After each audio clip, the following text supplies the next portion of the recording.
দিনভর ভোট শেষ, কিন্তু রাতের ঘুম উধাও। ৪ মে ফল ঘোষণার আগে এভাবেই রাজ্যের ৭৭টি গণনা কেন্দ্রের বাইরে রাত জেগে স্ট্রং রুম পাহারা দিচ্ছেন তৃণমূল কংগ্রেসের নেতাকর্মীরা।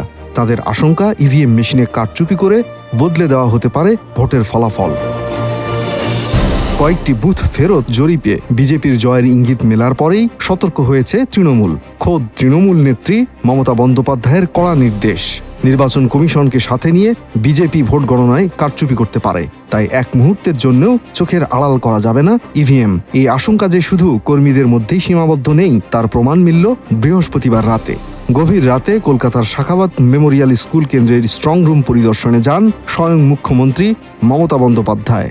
সেখানে টানা ৪ ঘন্টা অবস্থান করে তিনি কর্মীদের সতর্ক ও সজাগ থাকার নির্দেশ দেন। একই চিত্র কলকাতার ক্ষুদিরাম অনুশীলন কেন্দ্রেও। তৃণমূলের ২ প্রার্থী শশী পাঁজা ও কুণাল ঘোষ অবস্থান বিক্ষোভে বসলে পাল্টা বিক্ষোভে সামিল হয় বিজেপিও।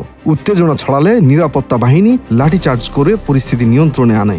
একদিকে কারচুপির আশঙ্কা, অন্যদিকে ৩ স্তরের নিরাপত্তা আর ২০০ কোম্পানি কেন্দ্রীয় বাহিনীর আশ্বাস। ফল ঘোষণার আগেই এই নার্ভের লড়াই বলে দিচ্ছে এবারের পশ্চিমবঙ্গের নির্বাচন কতটা প্রতিদ্বন্দ্বিতাপূর্ণ হতে চলেছে। শেষ পর্যন্ত কি ইভিএম এর রায় চূড়ান্ত হবে, নাকি এই আশঙ্কা সত্যি হবে? উত্তর মিলবে ৪ মে। আরিফিন আল ইমরান, RTNN।